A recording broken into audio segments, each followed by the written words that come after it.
Bonjour, donc on va continuer sur le tableau mouvement débit-crédit sur le mouvement bancaire.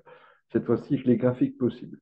Donc, à la fois sur les mois ou un trimestre. Donc, on a janvier rempli, février, donc avec les bons liens, comme on a calculé le lien premier du mois, dernier mouvement du mois, mars, donc on a ici 3 mois.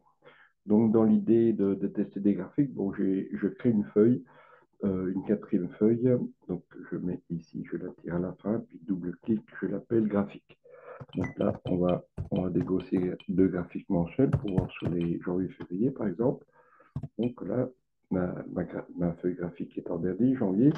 On va sélectionner. Donc, on va voir qu'il y a un type le plus possible, enfin le meilleur, enfin celui qui marche dans tous les cas. Cette fois-ci, on essaye pour avoir les données. Donc, il faut sélectionner les données pour insérer un graphique. Donc, ce que je vais étudier, c'est le solde en fonction de la date, par exemple, hein. Donc, l'évolution, par exemple, sur janvier du 1er au 31, et le solde qui démarre, on regarde, même si c'est le solde fixe en format numérique, on prend les valeurs et le mode de sélection avec la touche contrôle pour sélectionner des zones non adjacentes. C'est-à-dire que là, à l'instant T, maintenant, je me retrouve avec une sélection des données, pas des en-têtes de colonne, des données des données dates du 1er au 31 janvier et des données soldes du 1er au dernier jour du 31 janvier. Donc maintenant, sélection, je vais insérer le graphique sur cette feuille. Insertion. Et là, dans la boîte graphique, je prends, je teste un des plus simples, enfin le plus simple, graphique courbe, représenté, voilà, le plus simple. Donc voilà, j'ai une évolution. Donc là, bon, évidemment, là, quand j'ai créé une feuille, je peux le poser tout de suite, je peux l'appeler, je peux déjà personnaliser ou le couper, par exemple, le repersonnaliser après, clic droit en bordure, couper. Et là, je l'envoie, je me positionne par exemple ici dans le coin, on peut le dimensionner après, clic droit, coller, première option de collage, il est là. Donc il est dedans, je vais l'appeler tout de suite, le titre pour confondre, par exemple, je lui mets un titre janvier. Et voilà, janvier, voilà. Voilà, on a l'évolution de janvier. Donc bon, ça a ouvert une boîte de dialogue d'assistant à droite qu'on peut fermer. On a janvier, on peut vite aller sur février et faire la même chose. On sélectionne les données du 1er, j'ai tout le mois, ça va jusqu'à la ligne 15. On appuie sur touche contrôle et en non adjacent, on sélectionne nos données de date et de solde.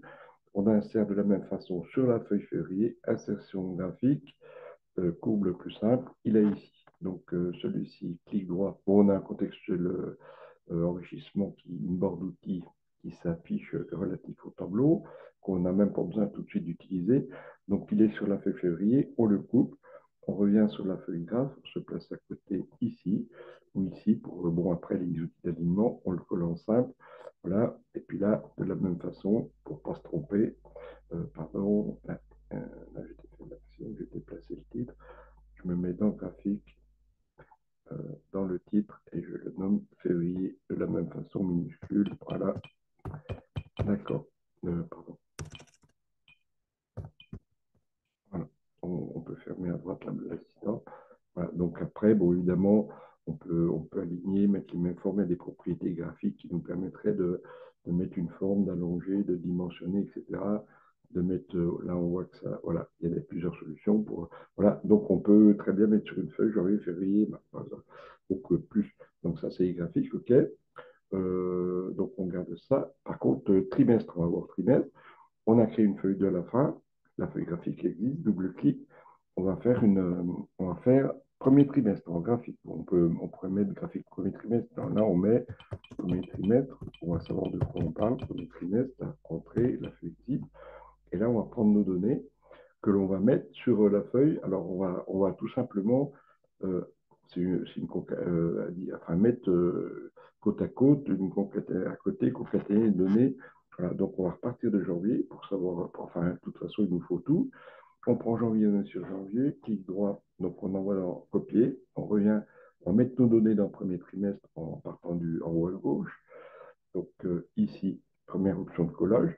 Donc voilà, on voit qu'on a jusqu'au 31. On peut même placer pour la cible ici, juste après. On prend maintenant février.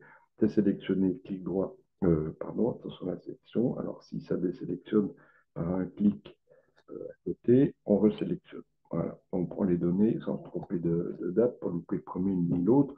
Le clic droit, copier. On revient sur la feuille. Il nous faut toutes nos données. On est en dessous de janvier. On va mettre février ici, ici. Donc voilà, on descend. Et puis là, valider. On voit que c'est du février qui est solde. On fait pareil pour mars. Mars. Donc la sélection. Voilà. La date, contrôle, le solde. Clic droit, copier. On revient sur notre site premier trimestre, on se met dessous, clic droit, coller. Donc là, maintenant, on a le tableau complet, on peut regarder en bas, 42 lignes, on a les données, date et solde, on n'a pas besoin d'en tête, on sait de quoi on parle, on teste le graphique, on se met dedans, on utilise CTRL A pour sélectionner la totalité, on est en sélection, insertion. Bon, là, on pourrait après voir les types de graphiques, mais par défaut, on essaye le premier. Voilà. Et puis là, entrée, donc là, on a voilà. Et puis là, on peut mettre premier trimestre. Bon, on pourrait détailler solde, etc. Bon, après, c'est de la personnalisation. Mais là, on peut déjà mettre premier trimestre. Donc là, on peut regarder les courbes, etc. On a des informations. Là, bon, à la limite, on peut presque enlever. Non, il ne faut pas enlever les données, mais enfin bon, on pourrait les copier ailleurs. Et là, on peut dimensionner. À ce moment-là, après, s'agissant du trimestre, on a besoin de trimestre. On étudie le trimestre, on peut personnaliser avec les outils qu'on a ici. Bon, ben ça, c'est la suite. Voilà. Merci. Bonne journée.